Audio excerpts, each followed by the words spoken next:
ಎಲ್ಲಿ ಬೇಡ ನಾ ಹೋಗ್ತೀನಿ. ಬಾಯ್ ಬಾಯ್ ಬಾಯ್ ಹಾ ಬಾಯ್ ಬಾಯ್. ಸೊ ಹಾಯ್ ಹಲೋ ನಮಸ್ಕಾರ. ಇಲ್ಲಿ ಹಾಸನಿಗೆ ಬಂದಿದ್ದೆ. ಹಾಸನಿಗೆ ಬಂದು ಏನ್ ಮಾಡ್ಬೇಕಂತ ಗೊತ್ತಾಗಿಲ್ಲ. ಸೊ ಸಕಲೇಶ್ಪುರಕ್ಕೆ ಹೋಗೋಣ ಅಂತ ಹೋಗ್ತಾ ಇದೀನಿ. ಬನ್ನಿ ಇವತ್ತಿನ ಬ್ಲಾಗ್ ಹೇಗಿರುತ್ತೆ ಏನಂತ ನೋಡೋಣ. ಏನ್ ಮಾಡ್ಬೇಕು ಏನಿಲ್ಲ ಅನ್ನೋದು ನನಗೂ ಐಡಿಯಾ ಇಲ್ಲ. ಬ್ಲಾಗ್ ಹೆಂಗ್ ಮಾಡ್ಬೇಕು ಅನ್ನೋದು ಗೊತ್ತಿಲ್ಲ. ಗೊತ್ತಿರೇನಪ್ಪ ನೀವು. ಐ ಥಿಂಕ್ ಇಲ್ಲಿಂದ 80 ಕಿಲೋಮೀಟರ್ಸ್ ಆಗುತ್ತೆ ಅನ್ಸುತ್ತೆ. 2 hour ಜರ್ನಿ ತೋರಿಸ್ತಿದೆ. ಹೋಗಕ್ 2 hour ಬರೋಕ್ 2 hour 1 hour 5 to 6 hour. So ನೋಡೋಣ ಏನಾಗುತ್ತಂತ. ಓಕೆ ನೆಕ್ಸ್ಟ್ ಮುಂದೆ ಸಿಗೋಣ. A few moments later. Sakleshpur ಬಿಟ್ಟು ಇನ್ನು ಮುಂದೆ ಬಂದ್ಬಿಟ್ಟಿದೀವಿ. ಬೆಟ್ಟದ ಭೈರವೇಶ್ವರ ಹೋಗೋ ರೂಟೇ ಇದು. ಅಂದ್ರೆ ಸಕಲೇಶ್ಪುರದಲ್ಲಿ ಸ್ಟಾಪ್ ಮಾಡೋಣ ಅನ್ಕೊಂಡಿದ್ದೆ, ಅಲ್ಲಿ ಸ್ಟಾಪ್ ಮಾಡಕ್ ಆಗಿಲ್ಲ. ಇನ್ನು ಮುಂದೆ ಇದೆ ಅನ್ಕೊಂಡು ಸಕಲೇಶ್ಪುರ ಬಿಟ್ಟು ಇನ್ನು ಮುಂದೆನೆ ಬಂದ್ಬಿಟ್ಟಿದೀನಿ. ಆದ್ರೆ ಕ್ರೇಜಿ ಆಗಿದೆ ಗುರು ಘಾಟ್ ಸೆಕ್ಷನ್ ಇದಂತೂ. ಆದ್ರೆ ರೋಡ್ ಸ್ವಲ್ಪ ಸರಿ ಇಲ್ಲ. ರೋಡ್ ಚೆನ್ನಾಗಿದ್ರೆ ಆರಾಮಾಗಿ ಬಗ್ಸ್ಕೊಂಡ್ ಕರೆಕ್ಟ್ ಆಗಿ ಹೊಡಿಬೋದಿತ್ತು. ನಾನ್ ಹೋಗ್ತಿರೋದು ಇದೆ ಫಸ್ಟ್ ಟೈಮ್. ಸಕಲೇಶ್ಪುರ ಹೋಗಿದ್ದೀನಿ, ಅಂದ್ರೆ ಬೆಟ್ಟದ ಭೈರವೇಶ್ವರ ಹೋಗ್ತಿರೋದು ಇದೆ ಫಸ್ಟ್ ಟೈಮ್. ಲವ್ ಮ್ಯಾಟಲ್ ಮೂವಿ ಬಂದಾಗಿಂತ ಹೋಗೋಣ ಅನ್ಕೊಂಡಿದ್ದೆ. ಬೇರೆ ಹೋಗೋದು ಅನ್ಕೊಳ್ಳೋದ್ರಲ್ಲೇ ಆಯ್ತು, ಹೋಗಕ್ಕಂತೂ ಆಗಿಲ್ಲ. ಅದಕ್ಕೆ ಇವತ್ತು ಹೆಂಗಿದ್ರು ಬಂದಿದ್ದೆ ಅಲ್ವಾ ಹಾಸನ್ಗೆ, ಆಗಿದ್ದಾಗ್ಲೂ ಹೋಗೇ ಬಿಡೋಣ ಅಂತ ಗಟ್ಟಿ ಮನ್ಸು ಮಾಡಿ ಹೋಗ್ಬಿಡ್ತಿದ್ದೀನಿ. ಒಂದ್ ಡೌಟ್, ಇಲ್ಲಿರೋ ಜನಗಳು ಬಸ್ಗಳಿಗೆ ಹೆಂಗ್ ಅಡ್ಡಾಡ್ತಾರೆ. ಅಲ್ಲೊಂದ್ ಮನೆಗಳು ಅಂತ ಇದಾವೆ. ಒಂದ್ ಊರು ಪ್ರಾಪರ್ ಆಗಿಲ್ಲ, ಒಂದ್ ಬಸ್ ಸ್ಟಾಪ್ ಅನ್ನೋದು ಪ್ರಾಪರ್ ಆಗಿಲ್ಲ. ಬಸ್ಸಿಗೆ ಹೆಂಗ್ ಹೋಗ್ತಾರೆ ಏನ್ ಕತೆ. ಮುಕ್ಕಾರ ಇದು ಗುರುಗಿ ಬಂತು ಇದು. ಅದ್ರಲ್ಲಿ ಈ ಘಾಟ್ ಸೆಕ್ಷನ್ ಅಲ್ಲಿ ನನ್ ಗಾಡಿ ಬಗ್ಸ್ಕೊಂಡು ಈ ಕಡೆ ಬಗ್ಸಿ ಈ ಕಡೆ ಎತ್ತಷ್ಟರಲ್ಲೇ ಸಾಕಾಗ್ಬಿಡುತ್ತೆ. ಈ ಟೈಮ್ ಬೇರೆ ಗಾಡಿಗಳು ಪ್ಲಾಸ್ಟಿಕ್ ಐಟಮ್ ಇರೋ ಗಾಡಿಗಳು ಈಸಿಯಾಗಿ ಬಗ್ಸಿ ಎತ್ ಬಿಡ್ಬೋದು. ಇಂತ ಗಾಡಿಗಳು ಬಗ್ಸಿ ಎತ್ತದ್ ಭಾರಿ ಕಷ್ಟ, ಯಾಕಂದ್ರೆ ವೇಟ್ ಬಹಳ ಇದೆ ಇದು. ಆದ್ರೆ ನಾವ್ ಗೊತ್ತಲ್ಲ, ನಾವು ಬಿಡ್ತೀವ. ಎಂತ ಗಾಡಿ ಸೆಕ್ಷನ್ ಇರ್ಲಿ ಎಂತ ಕರ್ವ್ ಇರ್ಲಿ ಬಗ್ಸಿ ಎತ್ ಬಿಡ್ತೀವಿ. ಎಲ್ರು ಕಪಲ್ಸ್ ಹಾಕೊಂಡ್ ಹೋಗ್ತಾವ್ರೆ. ಇನ್ನು ಬೇಗನೆ ಹೋಗಿರ್ಬೇಕು. ನಜ್ಜಿ ನಿದ್ದೆ ಅನ್ನೋದು ಬಿಡ್ಬೇಕಲ್ಲ ಗುರು. 4-5 ತಿಂಗಳಿಂದ ಪ್ರಾಪರ್ ಆಗಿ ನಿದ್ದೆ ಮಾಡಿಲ್ಲ. ಯಾವಾಗ ನಿದ್ದೆ ಬರುತ್ತೋ ಯಾವಾಗ ಮಲಗ್ತೀವೋ ಅನ್ಸುತ್ತೆ. ಆದ್ರೆ ಬೇಗ ಮಲ್ಗೋಣ ಅಂತ ಅನ್ಕೊಂಡ್ರೆ ರಾತ್ರಿ 12-1 ಆಗ್ಬಿಟ್ಟಿರುತ್ತೆ. ಅಯ್ಯೋ, ನಮ್ಮಂತ ಹುಡುಗರು ಬಹಳ ಇಷ್ಟು ವಯಸ್ಸಿಗೆ ಬಂದಿರೋ ಹುಡುಗರಿಗೆ ಯಾರಿಗೂ ನಿದ್ದೆ ಬರಲ್ಲ ಬಿಡಿ, ಅದು ಬೇರೆ ವಿಚಾರ. ನನಗೆ ಇಷ್ಟ ಗುರು ಇಂತ ಜಾಗದಲ್ಲಿ ಬಂದಿರ್ಬೇಕು ಅಂತ. ಸುತ್ತಲೂ ಅಡಿಕೆ ತೋಟ ಇಲ್ಲ, ಕಾಫಿ ಎಸ್ಟೇಟ್, ಏನಾದ್ರು ಸುತ್ತಲೂ ತೋಟ ಇರ್ಬೇಕು, ಸೆಂಟ್ರಲ್ ಮನೆ ಇರ್ಬೇಕು. ನಕ್ಕನ್ ಸುತ್ತಮುತ್ತ ಯಾರು ಇರ್ಬಾರ್ದು, ಸತ್ರ ಯಾರು ಬಂದ್ ನೋಡಕ್ ಇರ್ಬಾರ್ದು. ಪೀಸ್ ಆಗಿರ್ಬೋದು. ಅಲ್ಲೊಂದ್ ಮನೆ ಇರ್ಬೇಕು. ಒಂದ್ 5 ಕೋಟಿ ಆಸ್ತಿ ಇದ್ದಿದ್ರೆ ಎಲ್ಲದೂ ಬಿಟ್ಟು ಬಂದಿಂತ ಕಡೆ ಸೆಟ್ಲ್ ಆಗ್ಬಿಡ್ಬೋದಿತ್ತು ನೋಡಿ. 5 ಕೋಟಿ ಆಸ್ತಿ ಮಾಡ್ಬೇಕಷ್ಟೇ. ಮೊದ್ಲು ಎಷ್ಟು ಊರ್ಗಳು ಸುತ್ತಿದ್ದೆ ಅಂದ್ರೆ ನಾನು, ಯಪ್ಪ ಹೇಳ್ಬಾರ್ದು. ಆ ಊರ್ ತಿಳಿದು ಊರಿಗೆಲ್ಲ ಹೋಗಿ ಸುಮ್ನೆ ಸುತ್ತಾಡ್ತಿದ್ದೆ ನಾನು. ಗಾಡಿ ಇಲ್ದೇ ಇರೋ ಟೈಮಲ್ಲೇ ಸುತ್ತಾಡ್ತಿದ್ದೆ ಅಷ್ಟು. ಈಗ ಗಾಡಿ ಇದ್ದು ಎಲ್ಲ ಇದ್ದು ಸುತ್ತಾಡಕ್ ಆಗಂಗಿಲ್ಲ. ಟೈಮ್ ಅನ್ನೋದಿರ್ಲಿಲ್ಲ. ಅವಾಗ ಟೈಮ್ ಅನ್ನೋದು ಬಹಳ ಇತ್ತು. ದುಡ್ಡು ಇರ್ಲಿಲ್ಲ, ಗಾಡಿ ಇರ್ಲಿಲ್ಲ, ಎಲ್ಲ ಇರ್ಲಿಲ್ಲ. ಏಜಲ್ಲಿ ದುಡ್ಡಿದೆ, ಗಾಡಿ ಇದೆ, ಎಲ್ಲ ಇದೆ. ಅವ್ನ ಅಜ್ಜಿ ಟೈಮ್ ಅನ್ನೋದಿಲ್ಲ. ಟೈಮ್ ವ್ಯಾಲ್ಯೂ ಏನ್ ಅನ್ನೋದು ಇವಾಗಲೇ ಗೊತ್ತಾಗ್ತಿರೋದು. ನನ್ನ ಹತ್ರ ಅದಿಲ್ಲ ಇದಿಲ್ಲ ಅನ್ನೋದು ಥಿಂಕ್ ಮಾಡಕ್ ಹೋಗ್ಬೇಡಿ.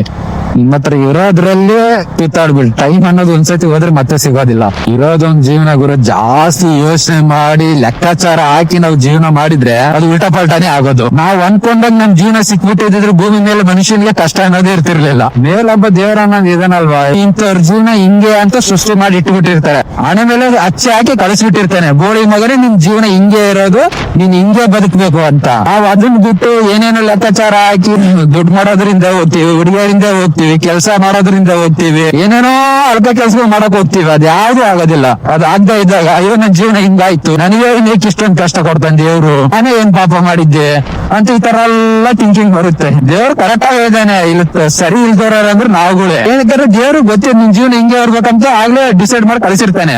ಆ ಜೀವನ ಅಲ್ದೆ ನಾವು ಬೇರೆ ಜೀವನ ಹುಡ್ಕೊಳಕ್ ಹೋಗ್ತೀವ, ಅವಾಗ್ಲೇ ಜೀವನದ ಜಿಗುಪ್ಸೆ ಬರೋದು. ನಮ್ಗೆ ಅರ್ಥ ಮಾಡಕ್ಕಾಗಬೇಕು ನಮ್ ಜೀವನ ಹೆಂಗಿದೆ ಹಂಗೆ ಹೋಗ್ಬಿಡ್ಬೇಕು. ಇವತ್ ಬೆಳಗ್ಗೆ ಉಪ್ಪಿಟ್ಟು ತಿನ್ಬೇಕಂತ ಇರುತ್ತಾ, ಉಪ್ಪಿಟ್ಟ ತಿನ್ಬೇಕು. ಅದ್ರ ಬಿಟ್ಟು ಪಕ್ಕದಲ್ಲಿ ಕೇಸರಿ ಬಾತ್ ಹಾಕೊಂಡ್ ಚೌಚೌ ಬಾತ್ ಮಾಡ್ಕೊಂಡ್ ತಿನ್ಬಾರ್ದು. ಇಲ್ಲ ಹೋಗೋಗಿಲ್ಲ, ಅದು ಅಬ್ಬಿ ಜಲಪಾತ ಅಂತ ಬೋರ್ಡ್ ನೋಡಿದೆ ಗುರು. ಹೆಂಗಿರೋ ಹೋಗ್ತಿದ್ವಲ್ವಾ, ಒಂದ್ಸಲ ನೋಡ್ಕೊಂಡು ಹೋಗ್ಬಿಡೋಣ ಅಂತ ಬಂದ್ವಿ. ಇಷ್ಟನ ಅಬ್ಬಿ ಜಲಪಾತ ಅಂದ್ರೆ ಅದು ಚೆನ್ನಾಗಿರೋ ಹುಡುಗಿ ನಿಂತಿದೆ ಅನ್ಕೊಳ್ಳೋದಾಯ್ತು ಅಷ್ಟೇ, ಚೆನ್ನಾಗಿದೆ ಅಂತ. ಹಿಂದೆ ಚೆನ್ನಾಗಿದ್ದಾರೆ. ಇಷ್ಟನ ಫಾಲ್ಸ್. ಅಲ್ಲೋ ನಂಗೆ ತಲೆ ತಿರ್ಗ್ದಂಗ ಆಗ್ತಿದೆ ಕಣ್ಲಾ. ಏನ್ ಮಾಡ್ತೀವಿ ಹೋಗಿ, ನಾವೇನ್ ಏಜ್ ಆಡ್ತೀವ.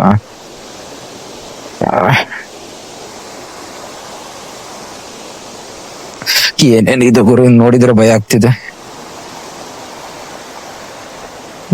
ಹಿಂಗೆ ಎಲ್ಲ ಕಪಲ್ಸ್ ಜೊತೆ ಬಂದವ್ರೆ. ಏನಿಲ್ಲ ಗುರು, ಅಷ್ಟೊಂದ್ ನೀರಂತ ಏನಿಲ್ಲ ಇಲ್ಲಿ. ನನ್ ಬೇಬಿ ಎಷ್ಟ್ ಚೆನ್ನಾಗ್ ಕಾಣಿಸ್ತಾಳಲ್ಲ ಗುರು, ನೋಡ್ತಿದ್ರೆ ಲವ್ ಆಗುತ್ತೆ. ಏನು ಸುಸ್ತಾಗ್ಬಿಡ್ತಾ ಹತ್ತಿಳಿ ಅಷ್ಟರಲ್ಲಿ. A few moments later. ಇದೆ ಅನ್ಸುತ್ತೆ ಕಣ ಟೆಂಪಲ್. ಇಲ್ಲಿದೆ ಅಲ್ಲ ಇದೆ. ಐ ಥಿಂಕ್ ಇವಾಗ ಬಂದಿರೋದು ವೇಸ್ಟ್ ಅನ್ಸುತ್ತೆ. ನಾವು ಏನಕ್ಕಂದ್ರೆ ಏನೇನು ಇರೋದಿಲ್ಲ ಈ ಟೈಮಲ್ಲಿ, ಬಿಸಿಲು ಬಿಟ್ರೆ. ಅದು ಗೊತ್ತಿದ್ರು ಅದನ್ನ ನೋಡಕ್ ಬಂದಿದೀವಿ. ಬಂದ್ರೆ ಇಲ್ಲಿ ಬರೀ ಕಪಲ್ಸ್ ಹುಡುಗರು ಬರೋದು, ನಮ್ಮಂತ ಸಿಂಗಲ್ಸ್ ಹುಡುಗಿ ಏನಕ್ಕಾರ ಬರ್ತೀವೋ ಏನ್ ಕತೆನು.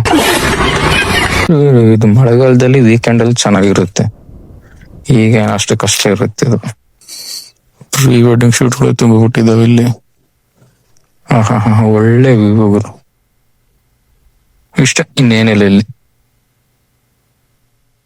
ಬ್ಯಾಕ್ ಸೈಡ್ ಅಲ್ಲಿ ಚೆನ್ನಾಗಿದೆ, ವ್ಯೂ ಚೆನ್ನಾಗಿದೆ, ಕಪಲ್ಸ್ದೆಲ್ಲ ದೇವಸ್ಥಾನದ. ತೊಳಗಿಂದ ಬರೋಕೆ ಸ್ಟೆಪ್ಸ್ ಕೂಡ ಇದೆ ಗುರು ಇಲ್ಲಿ. ನಾವ್ ಅಲ್ಲಿ ಬರ್ತಿದ್ವಲ್ಲ ಅದೇ ಇದು, ಅಲ್ಲಿ ರೋಡಲ್ಲಿ ಕ್ರಾಸ್ ಆಗುವಾಗ ಹಂಗ್ ಬರೋಬಲ್ಲಿ ಸ್ಟೆಪ್ಸ್ ಹಾಕಿದ್ದಾರೆ. ಎಷ್ಟು ವರ್ಷದ ಹಳೆ ದೇವಸ್ಥಾನ ಇದು? ಸುಮಾರು ವರ್ಷ ಐತಿ, ಎಷ್ಟು ವರ್ಷ ಅಂತ ಗೊತ್ತಿಲ್ಲ. ನಾವು ಬಾಯಿ ಮುಚ್ಕೊಂಡಿದೀವಿ, ನಮ್ನ ಕೇಳಿಬೇಡಿ. ಹೋಗಿಲ್ಲ, ಚೆನ್ನಾಗಿದೆ ಗುರು. ಅಂದ್ರೆ ಮಳೆಗಾಲದಲ್ಲಿ ಚೆನ್ನಾಗಿ ಕಾಣಿಸುತ್ತೆ ಅನ್ಸುತ್ತೆ, ಚೆನ್ನಾಗಿದೆ.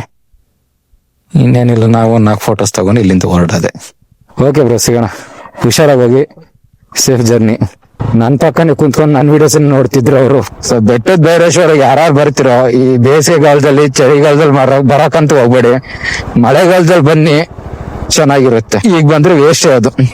ನಮಗ್ ಮಾಡೋ ಕೆಲಸ ಇರ್ಲಿಲ್ಲ ಅಂತ ಬಂದಿದ್ದು. ಒಳ್ಳೆ ಪಾತಾಳ ಇದ್ದಂಗಿದೆ ಅಲ್ಲ ಗುರು ಇದು. A few moments later. ಒಳ್ಳೆ ಊಟ ಮಾಡುವ. ಯಪ್ಪ, ಹೆವಿ ಬಾಡಿ ಪೇನ್ ಗುರು.